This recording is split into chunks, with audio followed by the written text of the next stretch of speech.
I spent 3 years doing crunches every single day, thinking I was building the perfect six-pack. What I got instead was back pain and zero visible abs. Studies show crunches only activate the superficial abs muscle while neglecting deeper stabilization, and here's the kicker. Spot reduction is physiologically impossible. You cannot burn fat from specific body parts through targeted exercises. Then I discovered what the fitness industry doesn't want you to know. Those 5 essential exercises everyone promotes are actually keeping you from your goals. Today, I'm exposing the myths that wasted years of my effort and revealing the science-backed methods that actually work. If you've been grinding in the gym without seeing results, this might be the most important video you watch this year.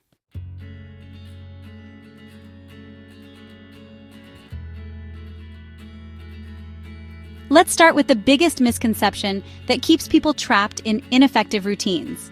The fitness industry built an empire selling you crunches as the path to visible abs. Walk into any gym and you'll see people cranking out hundreds of repetitions, believing each crunch brings them closer to their goal. The reality is devastating. Most of these dedicated individuals will never see the definition they're working toward, not because they lack effort, but because they're following fundamentally flawed advice.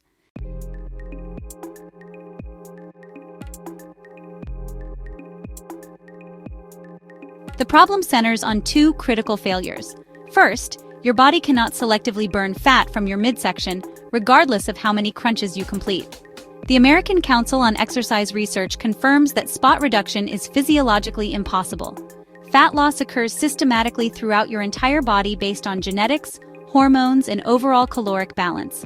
When you do crunches, you're building muscle underneath existing fat tissue, but you're not reducing the fat covering that muscle.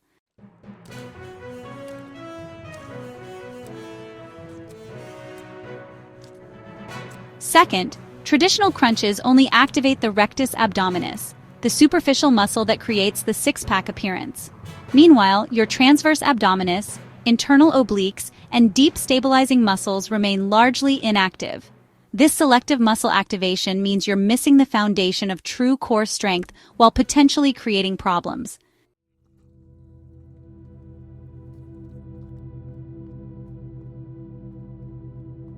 Research demonstrates that to achieve visible abs, men need to reach between 10 to 15% body fat, while women need around 16 to 20%. These numbers really help explain why those who dedicate themselves to crunches often don't see the results they hope for.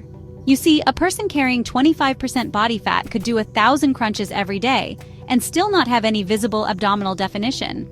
The muscle is there, and it might even be well developed, but it's hidden beneath a layer of adipose tissue that, unfortunately, crunches can't eliminate.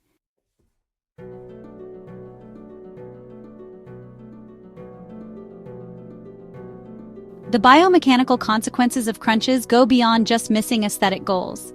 Repetitive spinal flexion from doing hundreds of crunches places a lot of stress on your lower back. In fact, Harvard Health specifically recommends planks over sit-ups because your spine wasn't really designed for this repetitive forward-bending motion under tension. Physical therapists often treat patients whose chronic lower back pain comes directly from excessive crunching.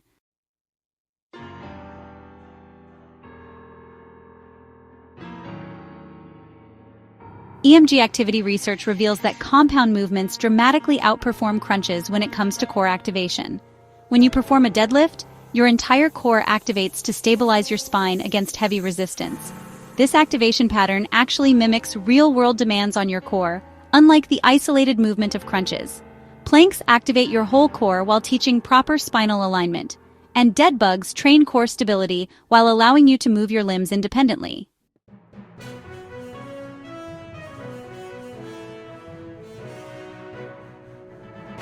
True core strength develops through movements that force multiple muscle groups to work together, creating functional strength that transfers to daily activities like lifting groceries, moving furniture, or playing sports. But crunches represent just one piece of the deception. The equipment dominating gym floors creates an even more sophisticated trap: machine dependency, how gyms keep you weak.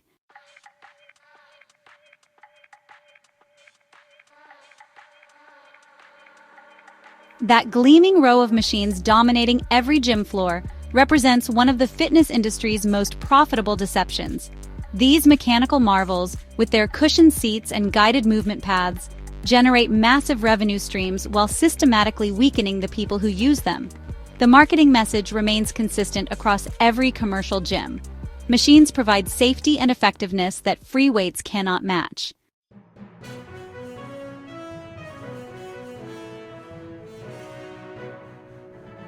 Gym owners push this narrative because machines require less floor space per member, reduce liability concerns, and create dependency on facility membership. New members feel intimidated by barbells and dumbbells scattered around the free weight area, where experienced lifters seem to perform complex movements with dangerous-looking loads. The machine area appears welcoming and foolproof, with pictorial instructions and predetermined movement patterns that eliminate guesswork.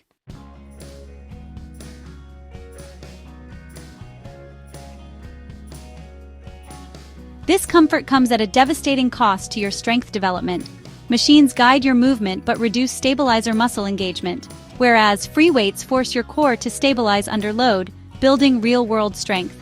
When you sit in a leg press machine, your spine remains locked in position while your legs move through a fixed arc. This pattern teaches your muscles to function in isolation rather than as an integrated system.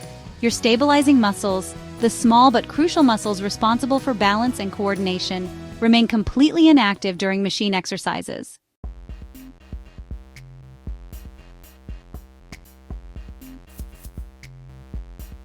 The strength you build on machines creates a false sense of progress that crumbles outside the gym environment. A person who leg presses 400 pounds might struggle to squat their own body weight because machines eliminate the balance, coordination, and core stability required for functional movement. Your nervous system learns to rely on external support rather than developing internal control mechanisms.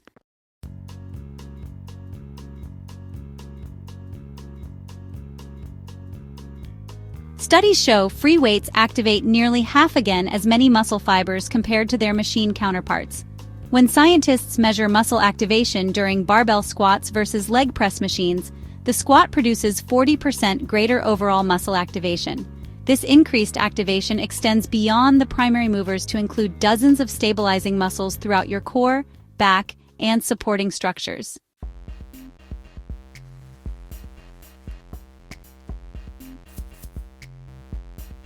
Machine dependency creates dangerous muscle imbalances that increase injury risk during daily activities. Your hip flexors might become overdominant from seated leg exercises, while your glutes remain underdeveloped. Your chest muscles might overpower your rear deltoids from excessive chest press usage. These imbalances translate directly to postural problems and movement dysfunctions that machines cannot address.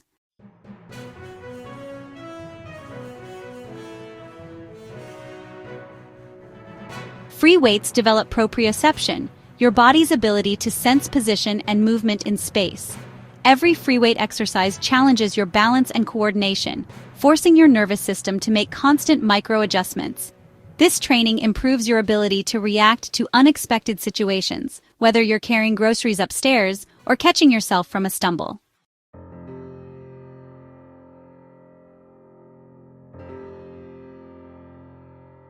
Consider Olympic lifters who build their incredible functional strength using basic barbells and dumbbells alone.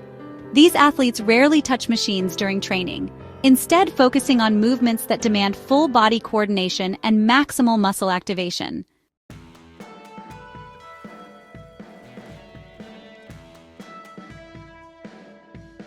Machine manufacturers profit from convincing you that their complex equipment provides superior results when simple free weights deliver better strength gains and practical strength that enhances daily life. But equipment choices represent just one layer of gym industry manipulation. The obsessions that dominate post-workout behavior reveal even more sophisticated marketing tactics.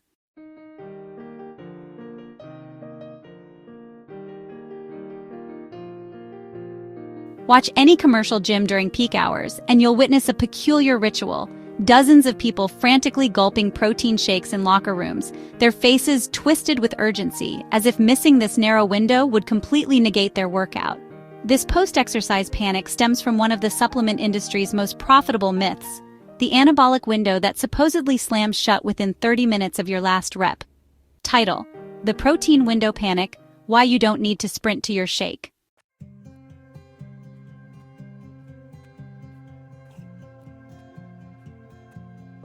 The supplement companies built an entire marketing empire around this artificial urgency.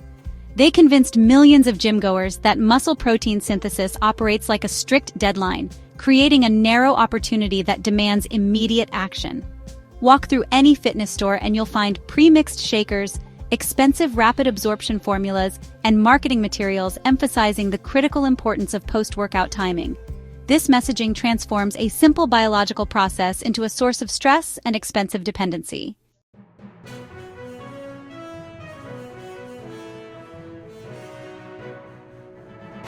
The biological reality contradicts everything the fitness industry teaches about protein timing.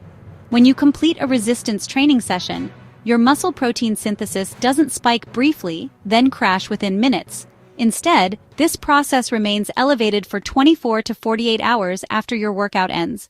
Your muscles continue building and repairing themselves for days, not minutes, following effective training.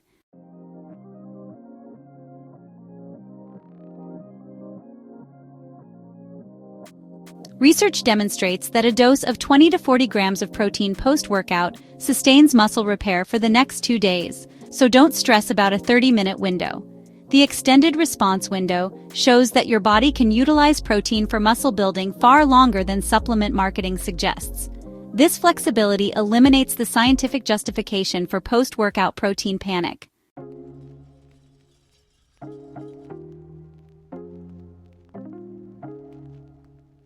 Your total daily protein intake determines muscle growth success, not the precise timing of individual meals. Multiple studies comparing immediate versus delayed protein consumption show minimal differences in long-term muscle development.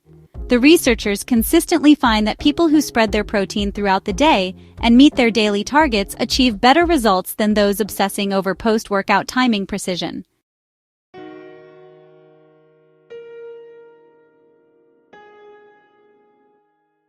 The complexity of protein utilization extends beyond simple timing calculations. Your training status affects how your body responds to protein intake. Experienced lifters process protein differently than beginners. Your overall nutrition quality influences amino acid absorption and utilization.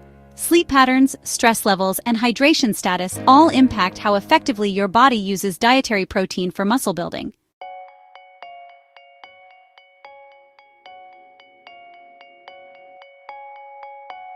Studies directly comparing immediate post-workout protein consumption with delayed intake reveal negligible differences in muscle protein synthesis rates.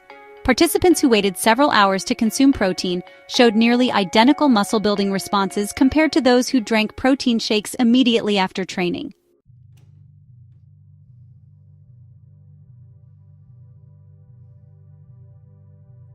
This manufactured urgency creates unnecessary stress while draining bank accounts through expensive supplement purchases. People buy overpriced protein powders, pre-workout formulas, and post-workout recovery drinks believing these products provide essential benefits that regular food cannot deliver. Aim for your daily protein target in balanced meals rather than chasing immediate post-workout shakes.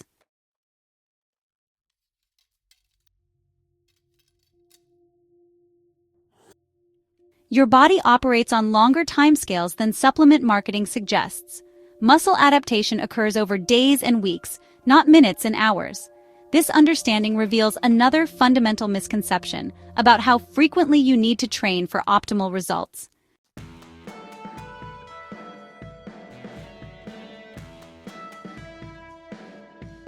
The fitness industry has convinced millions that daily training represents the pinnacle of dedication. But this approach fundamentally misunderstands how muscle growth actually occurs. Social media amplifies this misconception with no days off mantras that shame people for taking breaks, while the biological reality tells a completely different story. The daily grind deception: why rest days build more muscle.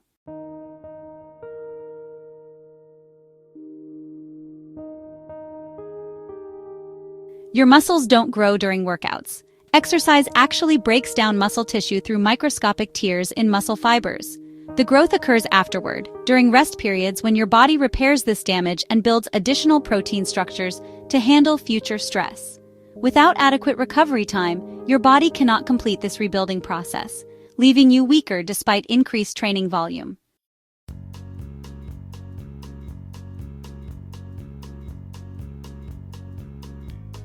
Muscle protein synthesis requires 48 to 72 hours to fully complete its repair and growth cycle after intense resistance training. Training a muscle group more than twice per week can short-circuit the growth cycle, interrupting this process before it reaches completion. Your body prioritizes immediate recovery over long-term adaptation, leading to chronic fatigue without meaningful strength gains.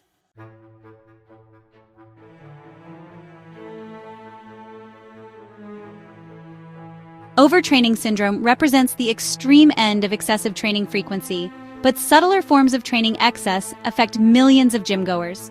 Research shows that excessive training frequency leads to decreased power output, reduced coordination, and increased injury rates. Athletes who train without adequate rest experience elevated cortisol levels, suppressed immune function, and disrupted sleep patterns.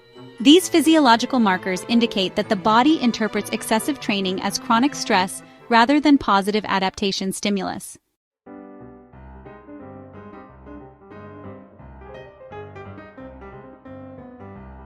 Sleep quality and duration directly impact growth hormone release more than any supplement or training modification. Your pituitary gland releases the highest concentrations of growth hormone during deep sleep phases, particularly during the first half of the night. Growth hormone accelerates protein synthesis, repairs damaged tissues, and facilitates fat metabolism.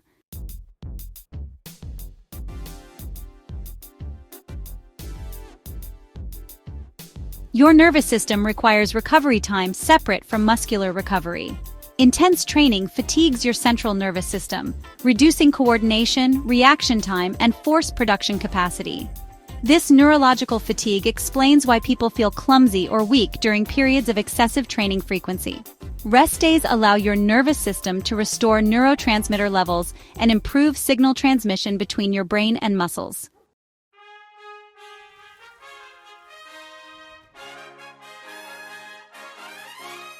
Studies comparing training frequencies consistently demonstrate the superiority of structured rest protocols. Those training 3 to 4 days per week in periodized programs can lift 20 to 30% more strength over 12 weeks than daily trainers.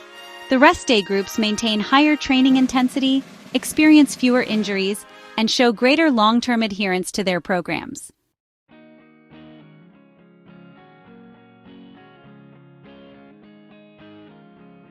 Understanding proper training frequency represents just one piece of the fitness puzzle.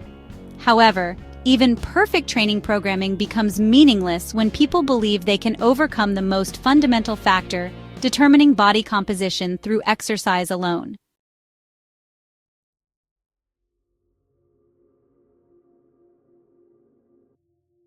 That fundamental factor is nutrition, and the fitness industry has built an empire around the seductive lie that intense workouts can cancel out poor food choices. This belief creates a dangerous psychological framework where people treat exercise as a transaction, earning the right to consume whatever they want through sweat equity. Fitness marketing reinforces this delusion by showcasing athletes consuming massive quantities of food while maintaining lean physiques, ignoring the reality that these individuals represent genetic outliers with exceptional metabolic rates and training volumes that average people cannot sustain.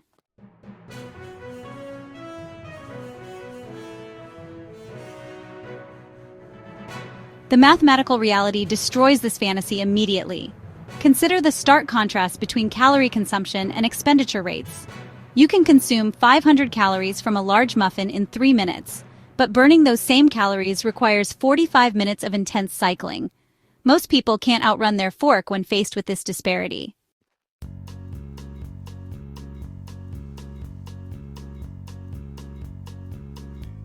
Research published in the American Journal of Clinical Nutrition demonstrates that weight loss interventions focusing solely on increased physical activity without dietary modifications prove ineffective for most individuals.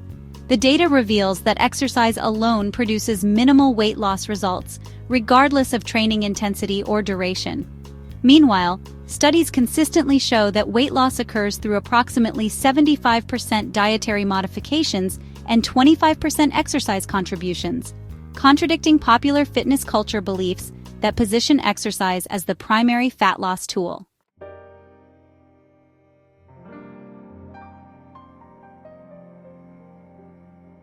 Exercise creates physiological responses that often sabotage weight loss efforts through compensatory behaviors. Physical activity can increase hunger and reduce non-exercise activity, erasing calorie burn. This hormonal shift drives increased food consumption that frequently exceeds the calories burned during exercise. People unconsciously reward themselves for completing workouts by choosing larger portions or higher calorie foods, negating their exercise efforts without realizing the connection.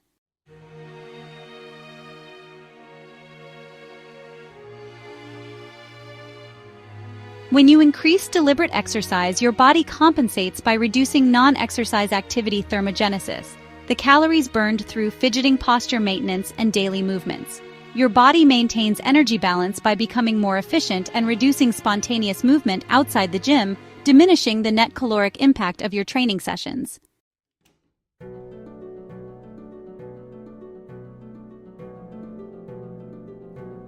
Psychological factors create additional obstacles to exercise-based weight loss strategies.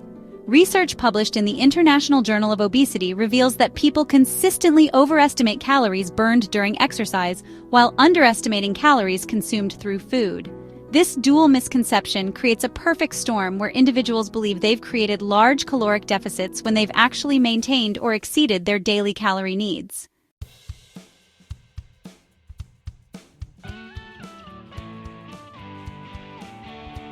Focus first on cutting back 300 to 500 calories from diet before adding extra workouts.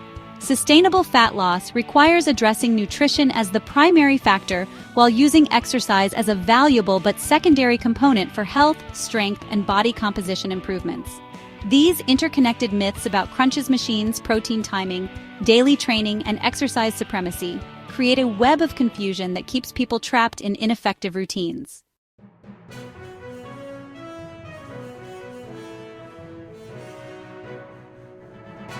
The fitness industry benefits from complexity when simplicity delivers better results. You now know the 5 myths and the science-proven alternatives: compound movements, free weights, flexible protein timing, rest days, and diet quality. When you understand these fundamentals, you no longer need expensive solutions that promise shortcuts but deliver frustration.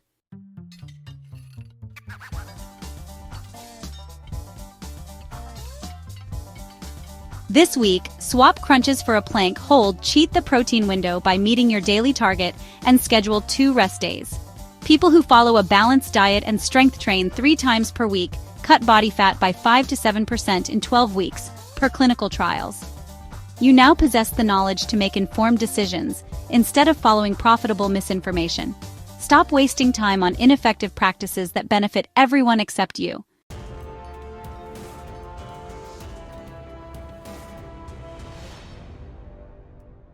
If you found this video helpful, please like, subscribe, and share to someone you love. Thank you very much for watching.